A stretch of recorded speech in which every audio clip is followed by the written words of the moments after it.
Welcome, ladies and gentlemen. You are listening to episode 86 of The Robby Rowe Show. I am your host, Robby Rowland. I have Josh Band on the show today. Josh is the founder of Plate Crate. Let's hear a soundbite. I thought that if I could make, a couple grand a month to supplement my income, I would be so happy. I'd be set. And then you get there and you're like, there's so much more I could do. I can make this so much better. So you set another goal and then you hit that goal and you get there and you're like, this could be so much better. Because the more you kind of engage with what you're doing, the more creative you get, the more you learn. May I have your attention, please? Give me a heater. Now listening to Clear the Mechanism. The Robby Rowe Show. The Robby Rowe Show.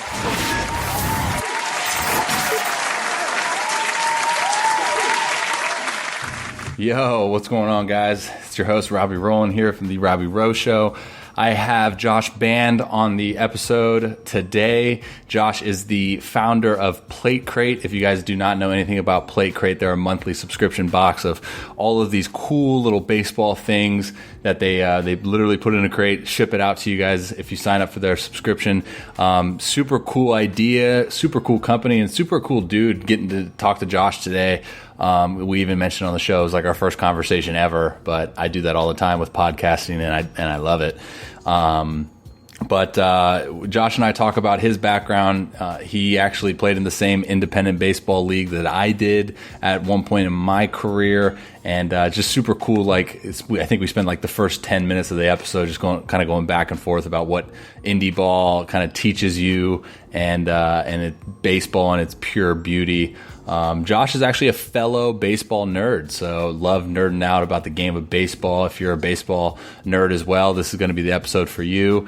And later in the episode, we talk more about how he started Plate Crate, what it started at, his ideas behind it, and how he's constantly evolving it, and how it's constantly growing, and the importance behind diving into it and learning more about it. Learning more about the business side of it, and setting out specific goals to grow a company. And we make the correlation from the game of baseball, being a baseball player, never really being satisfied, even though we do good one game or whatever. There's always room for growth, and that kind of just molds a human being and take it into a business. It's really fascinating because I'm kind of attempting to do the same thing with my website. But no, great stuff. Love having Josh on the show today. The show notes, which include all of Josh's links, all of Plate Crate's links, how you can go check them out. I'll include a couple videos that they have up on YouTube. Show notes can be found therobbyroweshow.com/086, therobbyroweshow.com/086, Robby with a Y.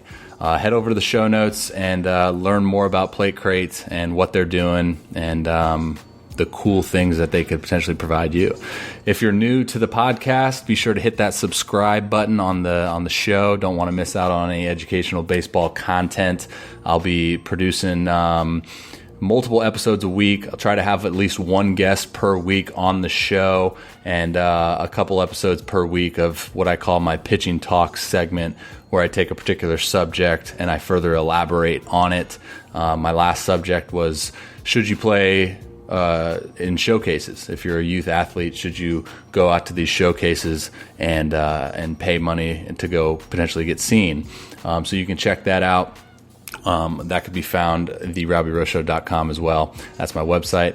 If you have no idea who I am, you can check me out on Instagram, RobbyRow12, ROBBYROW12. Try to provide as much baseball educational content as I possibly can. And that's all I got for me. Thank you so much to Josh and Plate Crate for coming on the show today and talking about all of the cool stuff that you're about to hear. So thank you for listening, and I hope you enjoy the show. Now, let's get to the show. All right, here we go. All right, we are live. Welcome, ladies and gentlemen, to The Robby Rowe Show, episode 86. I got Josh Band on with me today.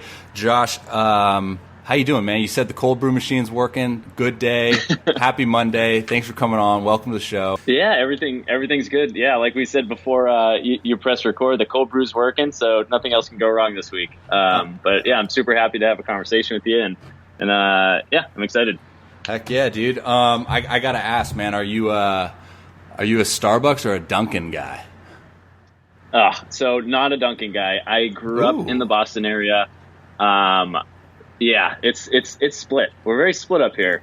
But I think the older I get, I wouldn't say I'm a coffee snob, but I definitely like good coffee. But yeah, I mean, whatever's available. I would choose Starbucks over Dunkin' Donuts, though. I'll put that on the record. Are you a Starbucks member? Because that's the real question. I'm not a Starbucks member. I would much rather go to a local coffee shop, right? And just kind of. Honestly, that's a pretty good way to explore cities. Anytime I travel for Plate Crate or for anything, go to a coffee shop, meet some people, ask for recommendations. You get a little bit more out of it than a Starbucks. But as long as I'm caffeinated, I'm good to go. Dude, I'm telling you, man. Hey, freaking coffee shops, dude. Like they have the best vibes, right? Like you don't really see anyone in there that's like just hating life. Like usually they're like, okay, I got my coffee, like got my espresso. Everyone's happy. Everyone wants to have a conversation. Big fan, dude. I do the same thing though. Like that's the cool part about being like a ball player and traveling around. Like you get to see those like little things about cities. No, I love it, dude. But like I said before the show, as far as where we're gonna head what direction we're gonna head to in this episode, but I just want to get your personal background. Like I know you and I, like this is our first conversation. We don't know each other, so if you can kind of take me and my audience into like your journey within the game of baseball and kind of how it's led to founding Plate Crate. Yeah, I'd love to do that. And it is kind of funny because usually if we do a podcast or something, we usually have a few conversations before. There's a little bit of background or history. We dive into it. Me and you, this is the first time we're talking, so I actually love it. Yeah. So I grew up just north of Boston in Peabody, Massachusetts, about 20 minutes north. Red Sox fan. Grew up, going to Fenway and going to Red Sox games. I went to Rollins College in Orlando. So it's a D2 college. We had, we played against Nova Southeastern and Barry and all those schools down there. So like JD Martinez was in our conference. He was a senior when I was a freshman, and Chris Sale was at FGCU when we were there. Yeah. So, small schools, but pretty good competition. It was fun. Didn't get drafted out of college. I went the Indy ball route, played in the Frontier League for a little bit, the United League, which I don't even think's around. Yeah, it's that Indy ball life, which could be a podcast in itself. Right. Like you said about coffee shops and getting to see the parts of the country. Independent ball is literally the stadiums are in the parts of the country where there's no one. Right. Right. They're not close to major league stadiums, which is why they put Indy ball stadiums there. So, right. That was. Where'd you play in the Frontier League? So I was with the Corn Belters for a little bit. I was with the Freedom for a very small amount of time, and I bounced around. So I started in the United League. Our first team was the Alexandria Aces. They folded after I was there for like 3 weeks. They just completely ran out of money, which I thought was hilarious looking back on it. Yeah. And then I went to the Fort Worth Cats, which have been around for a while. And then I ended up going to the Corn Belters and the Freedom, and just bounced around. Met a lot of fun people. Dude, the Corn Belters spot, like that is like that stadium is so crazy. Like the stadium's great. The stadium's great. I love walking through the corn. What is it called? The Corn Maze. After because I'm a Southern Illinois guy. I got spoiled, man. I got spoiled. I won't lie. But yeah, going. What do they call it? The Corn Maze. Like you go through the Corn Maze in right field. We walked from the clubhouse through the Corn Maze. Our mascot, his name was Corny, and he was a cob of corn. It was like this is so indie ball, dude. I love it. It was the most indie ball thing ever. So the Corn Belters were on the Corn Belt. That's where they got their name. Because I had no idea why our mascot was just a giant ear of corn. It's a super creepy ear of corn. Oh man! Yeah, I loved it. It was a small town. What year were you in that league? 2014. Oh, okay. All right. I got you. It was 13, 2014, 2015. I mean, I just, a few years I bounced around. for 3 years, and I ended up hanging it up. Yeah, I will say, man, we stayed at the nicest hotel when we played y'all. We stayed at, like, do you remember, like that, or like a Radisson, or like something like super nice? They treat us like gold in that city. I mean, we went to obviously a million cities, especially the first league I played in was in just the middle of nowhere, Texas. So it was literally toss a coin, what type of hotel you're going to get, if you get meal money, anything. It was one of those situations. So going from that to the Frontier League, I thought I was a rock star playing in that league. It's so true, yeah. The Corn Belters were nice. We had good spreads after the game. We got nice discounts in town. They actually put us up in they had a college there, so we had college housing. So our housing was great. We all lived together. Everyone was super friendly on the team. We had a lot of good players. So I loved playing there. It was really fun. Yeah, dude, I say indie ball, like, it's a different game. It's like a different element. Like you said about the teammates, like everyone's there just to kind of have fun and enjoy the game again. And it brings it back to like kind of that college, high school, little league atmosphere where you're not playing because of politics. You're not trying to like get. Obviously, there's guys that want to get back in affiliated ball or get into affiliated ball, but there's not a whole lot of drama based on like selfish motives, right? Where you kind of have that within organizations, and and when I went to indie ball, like you just get such a good taste of that, and it's great. Like it makes it so much more fun. It makes baseball fun again, right? Yeah, well, I always kind of called it. It's like an island for misfit toys. Everyone has like the craziest, weirdest stories about how they got to indie ball. So I think when I was with the Corn Belters, at least, I think 30 out of the 34 guys on the roster, they played affiliated ball. But I mean, they just had crazy stories. I mean, we had first rounders on our team. We had people that signed out of Venezuela and different countries. We had people, just everyone had just such a cool story. But what did solidify everyone was there just to play baseball. Right. I mean, it was not for the money. What rookie ball salary is, or even what the salary cap is in the Frontier League. It's not life-changing money at all, which is why everyone does lessons in the offseason. Right. But yeah, it was just such cool stories from people, and everyone loved baseball so much because I knew a ton of people that obviously they played affiliated ball. Once they were done, they hung it up. They went and they got a job. They never tried to do indie ball or keep going. Right. But indie ball was just those special group of kids that they're like, we're just gonna keep playing and playing and playing and playing until someone makes us not. So, dude, it was really you're so special. right. Yeah, hey, did you play with Chirinos? Yeah, Chichi. Dude, that dude rakes. He broke like the hitting record. He got picked up when he was like 16. Right. So he had more experience when he was a 21-year-old than I've ever had. He had I think he played with Texas for a little while, and then he was just the most solid player. He was an absolute blast to be around, and he just got hit after hit after hit after hit. And if you watched him play, he was good. Yeah. And nothing really stood out. And then you look at his numbers and you're like, this kid's really, really good at baseball. And then you figure out he's 22. He's been playing professionally for 6 years already. Dude, no, he literally was like, he was 330 to 350, I think, every year. And I pitched for Southern Illinois for a month in 17, and then like 2 months and maybe I think it was 2 months in 18, and then I got picked up again. But I think I threw against y'all like the most. I think I had like 3 outings against y'all, and I love facing you guys. You guys like always had a good lineup, and then Chirinos always batted second, and it was such a good, fun at bat because like he was going to be a guy that was going to like grind, like he had an approach, like he had an idea of what to do, and he like broke the Frontier League hitting streak or record or like most hits or something. I believe he was in that league for forever. I think he aged out solid. Yeah, and I mean, he had tons of swag, but he was never on the DL. He just always was in the lineup, always in the lineup. Never got hurt, and just put such solid numbers up. Yeah, he was a great player. I learned a lot from him. He was really cool.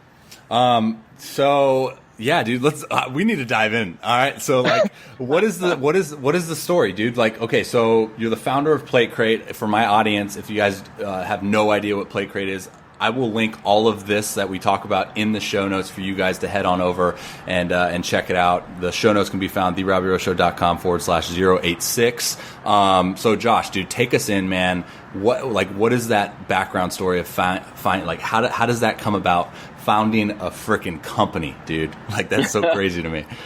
Yeah. So it started from playing Indy ball, and honestly, probably the lack of salary that we got was probably a prime motivator for starting a company. Yeah. Because you can't live off it year round.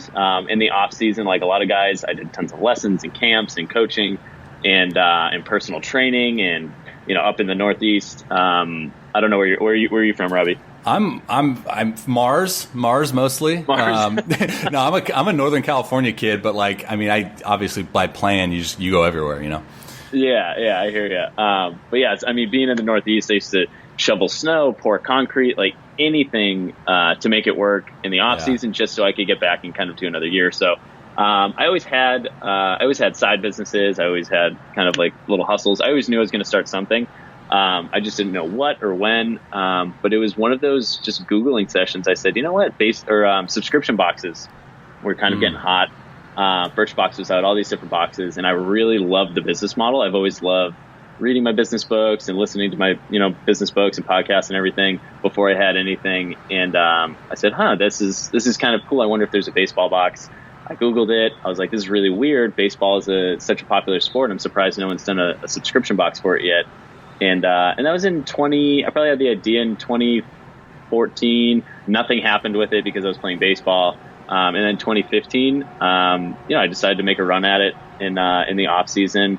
Took out every single dime in my bank account to make a website and get some graphics done, and knew absolutely nothing about how subscription businesses worked. It's a little bit different now because there's different subscription sites where it's a little bit more seamless. So yeah, I just kind of started spending my time on that. And actually my first, if you've seen any of the videos for Play Crate, I always say I started Play Crate out of my SUV, which I did. And, that was when I went to the Florence Freedom. We just started, we were a couple months in, cause we launched in April, 2015, very much as a side business. I was like, if I can make an extra couple grand a month to just, pay my way through Indy ball and buy some nicer bats and new batting gloves. You know what I mean? I was super happy with it. And then I thought, I would do other stuff. But yeah, so I packed everything in my SUV. I went down to Kentucky, and I would go to FedEx's and I would bring my stuff, and I'd pack boxes as orders came in, drop them off at FedEx, go to the field. And that's how Play Crate started, very much as a side hustle, as a way to supplement my income from Indy ball. And it kind of blossomed from there. Dude, how cool is it though? Because like I was kind of like the same dynamic with my website. Like you kind of you have that idea of like, okay, I want to do something and I want to dive like fully into it, but you're like, I have no idea what I'm doing, and then you just learn as you go. And that dynamic brings about like so much joy to me, because like it's a constant like evolution process of like finding this little thing out about how to do this, and then incorporating it into this, and then doing that. So for my listeners and including me, dude, like take us through the actual process. Say someone is interested in being a subscriber to Play Crate, right? And what should they expect from being a subscriber? Yeah, so Play Crate, it's a monthly box of baseball gear. If you go to our site, it says monthly box of baseball gear and greatness. Every month you get new training aids, gear, accessories, lifestyle items, apparel, just anything that has to do with baseball. We do a lot of training aids and manufacturing. We just started doing a theme every month. So this month's theme is dogs and dingers. So it's all around like hot dogs, and there's like a really cool hot dog grip for your bat in there, and t-shirts and things. But yeah, basically if you go to playcrate.com, we have 4 different options. Monthly, you can pay every 3 months, every 6 months, every 12 months. There's a different price for each of those. And you sign up, you get a box every month. You can pause it if you want to skip a month or cancel anytime. It's super straightforward, and it's really fun. So we have a really cool community. We do a lot on Instagram. If you want to engage with us, we have a vlog that comes out every week, and we started a podcast that's we're recording episodes right now, actually. And yeah, it's nice. Been pretty fun. So it's been, let's see, it started April 2015, very much as a side project. 2016, same thing, side project. 2017, I started to see some traction. I really loved getting into the marketing of everything and kind of learning those systems and operations. Right. Yeah. So yeah, we built out a really nice little team. And we've just kind of been progressing ever since then, coming out with new products, coming up with different things for the crate, working with awesome new people, and now doing, a bunch more podcasts to kind of, get out there a little bit more. But yeah. Dude, so like, give me an example, right? So like, I know probably a lot of my listeners are like, okay, what's in the box, right? Like what would you say, maybe like last month's box, like what did actual like entail, like every single thing within it? Yeah. So I can go through this month's box. Okay. So this month we have spoiler warning. This is a spoiler warning, okay. But it is the last week of the month. So if you order any time in July, so July 1st to the last day in July, you'll get July's crate, even if it comes the first couple of days in August, and then you get August crate at the end of August. So yeah, if people choose to order it, if this episode goes live in August, they won't get this crate anyway. They'll get the August crate. Gotcha. But yeah, I mean, we'll tease it. It's awesome. It's honestly, it's a super fun box. But yeah, so there's a Dogs and Dingers t-shirt. So if you go to the Instagram page, just at Play Crate, you can kind of see all these things spread out. So we have a really cool Dogs and Dingers t-shirt. We have Game Day Gum, which is a new type of gum. It's kind of like Big League Chew that came out recently. Yeah, those are my guys, man. Yeah. They're pretty cool. So we've been doing a lot with them. And then actually to go with the gum, we made this thing called a bubble sizer. So it's this die cut, piece of laminated kind of paper that you can actually measure how big your bubble is on a scale of 1 to 15. So we have all these weird projects, which is honestly some of the fun part of Play Crate is just getting creative and seeing how we can evolve the community more. So we have this bubble blowing contest right now. So if you use hashtag biggest bubble, you can win like 24 packs of Game Day Gum, 3 months of Play Crate. So we have this cool bubble sizer in there to share with your teammates to actually measure your bubble and see who's the best bubble blower on your team. That's fantastic. Yeah. We also have some hot dog candy. So it's just a piece of candy that looks like a hot dog, which is pretty fun. We have junk balls, which are kind of like a blitz ball. You can kind of change the way that they move. And there's a pack of 2 in there. And we were using these in the office the other day and just throwing knuckleballs at each other. And it was so much fun. I wasn't really familiar with this product until we ordered one just to see what it was like. And once we started playing around with them, we just had so much fun in the office. So we have the junk balls in there this month. And then we have a Play Crate back grip with hot dogs on it. So we do lots of back grips, and they're limited to the amount that we put in the box. So this month we have a grip. It has a bunch of hot dogs on it, which you're not going to find batting grips with hot dogs in Dick's or Modell's or anywhere. They're just going to be in a Play Crate. So we have that special edition, that special edition one right there. And yeah, that's it. We got a bunch of different giveaways going on. There's always a sticker in there with the theme of the month. There's always a pamphlet in there that tells you what giveaways are going on, what the product of the month is. If we have a training aid or something, it explains how to use it. So we always have some literature in there for that. Yeah, and that's pretty much it. But if you go to our Instagram page, you can pretty much see everything and how people are using it and having fun with it. Yeah, I'll put every one of your links within the show notes so the guys can head over there and check that out. I'm curious, dude, like, is it you that's just thinking of all of this stuff? Because like, there's a lot of ideas happening here, especially like with a monthly subscription, dude. You gotta be on your toes. You gotta be sharp with coming up with ideas and themes and keeping it fresh. But is that all you? Yeah, so it was me for a long, long time. This was just my business for a long time. It's still 100% owned by me, but we built out our team, so now I have a little bit more support.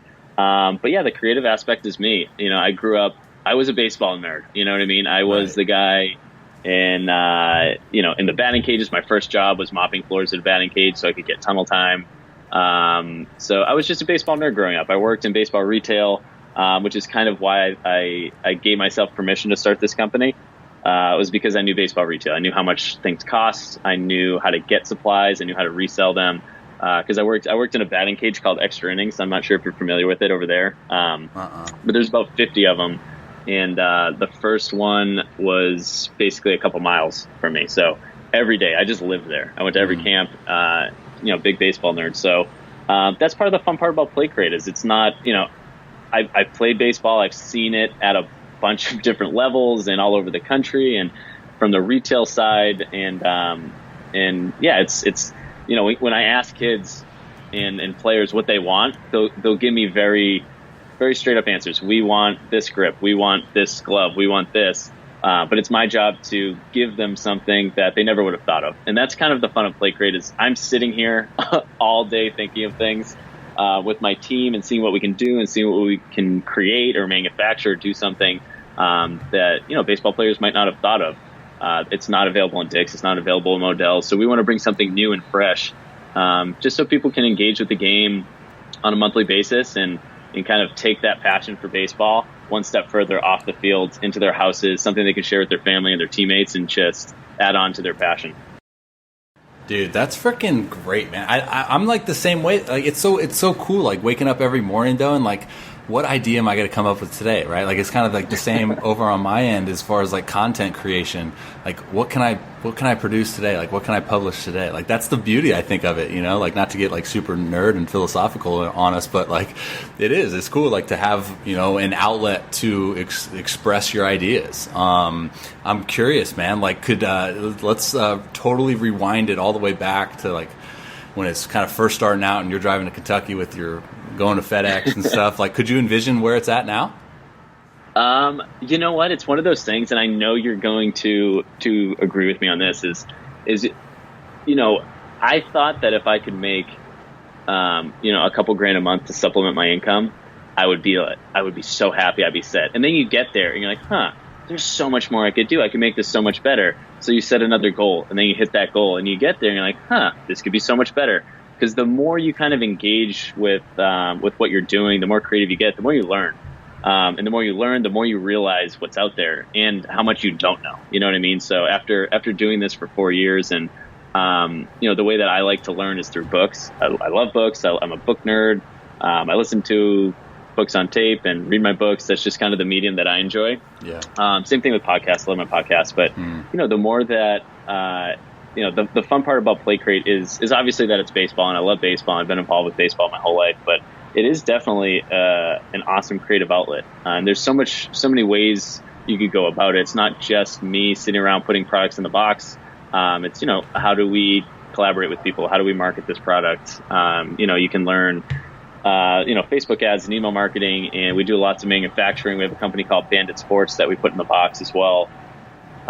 So we started this whole manufacturing leg, and it's just the deeper you go, the more you realize is out there and the more you get to learn. And to me, that's the fun part. How can I make this, you know, even better? Because right now I love where Play Crate's at. It's come so far, and I'm really, really proud to have my name behind it. But I'm also so happy that there's so much more we could do. There's so much more we could do to engage the audience and to make it a better product and surprise and delight everyone that comes to Play Crate. And bring it to more people and let people have fun with it. So that's what I really, really love about it is the process of learning everything. Dude, it's that really baseball excited. Blood in you, man. It's that like it's that baseball. You know what I mean, though, right? Like as a ball player, as an athlete, as a, you know, alpha male, whatever you want to call it. Like we have that thing in us that says, okay, we could be really good right now, and things are great, but there's for some reason I'm not satisfied and I want more. You know what I mean? So you're just like you're constantly searching for that next thing. Yeah, and I mean that doesn't mean I'm not appreciative or I don't have gratitude for everything that we have right now, because I definitely do. But you know, there's so much more you could do, and the process of learning is the absolute most fun for me. I love learning about it. I love making a better product, getting better at our customer service, responding to people faster, and just making it the best it could possibly be. And yeah, it's the same thing with the baseball player. You're trying to shape yourself into the best athlete that you can be. And as you learn more about baseball, you can get more in depth. And I mean, you were probably the same age. You know, hitting and pitching has changed like so much in the past 10 years. It blows my mind. Right, yeah. And I absolutely love it. I mean, because when I was in high school, like we didn't have iPhones in high school, which sounds... We were grinding with the razors, man. Yeah, you know what I mean? But we didn't have video, which is such a powerful tool now. So I love still being involved in the game and seeing how everything's progressing. But yeah, to go back to it, when you're a baseball player, shaping yourself as an athlete, how can I get better? And then all of a sudden you have that season where you hit 330 with a bunch of bombs, and you said, cool, that was really good. I still expect more on myself. What can I do to improve? And you keep iterating on that process. And that's the fun part of baseball, because you go 3 for 3 with 3 home runs. That's great. But when you go 0 for 4, that's when you're like, this is going to be really fun getting out of this slump. And people don't really realize that until they take a step away from the game. Is getting out of a slump is the really difficult part. It's not difficult when everything's going great. It's really nice when everything's going great, but you don't really learn anything because you don't think about things really in depth or too hard. So looking back on my baseball career, it's definitely very similar to starting Plate Crate. I love the process of learning how to swing, learning how to field ground balls, learning more about the game. That was the really fun part for me. Dude, I love it. Do you have any what is your biggest goal, like, as of right now with Plate Crate, and like where the future lies? Yeah, I mean, just brand awareness. So we're in a transitory phase right now. We just, like I was telling you before, we just moved our warehouse. Our warehouse is in Salem. Our office is in Boston. We moved our warehouse to Pennsylvania so we could do more shipping. So we're set to grow right now because we have order fulfillment in place. We have a third-party company that's going to ship everything. Everything's going to get there faster. We see some pricing discounts so we can add more value to the boxes. So we're in a really good spot where we're hitting those economies of scale right now where we can really, really grow. So, we can add more products. We can add a lot more things on top of Plate Crate, not just a box every month, but things that go along with that. So I think of Plate Crate very much as a baseball community. Our Instagram page isn't just somewhere you can see a cool video. It's somewhere where you can come, you can ask questions, you can engage with other people who just love baseball. And that's what I see for Plate Crate. I see it as a community where people can converse, get better at baseball, learn more about baseball, and just kind of take their passion one step further than the field. And I want to be a facilitator of that. Dude, wow, that was amazing. You're firing me up over here, man. Dude, I want to be respectful of your time, man. I appreciate you coming on. Will you tell my audience like where they can find you, where they can find Plate Crate? Again, I'll link all of this into the show notes, but I want to hear it from you.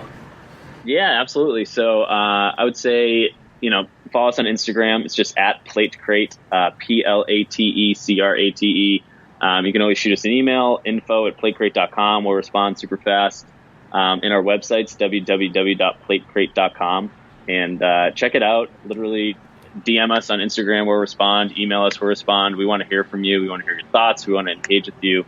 So yeah, reach out. And once again, my name's Josh. So, dude, I love how you're growing in this business, and you guys are blowing up, and you're still like, hey, DM us. Hey, email us. Like, that's amazing, man. That's that relation, though, right? Like that's what's sometimes lacks in the business world, is like that creating of the relationship with like the consumer, right?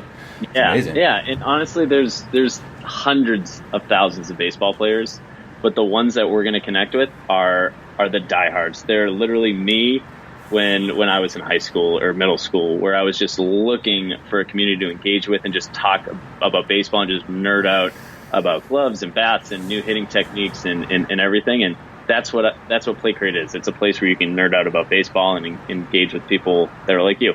I love it, dude. I'm the biggest baseball nerd ever. I love that. This is great. All right, man. Well, thanks again so much for coming on and taking time out of your day, dude. I'll sign you off the air, but thanks again for taking some time, man. Absolutely. Thank you.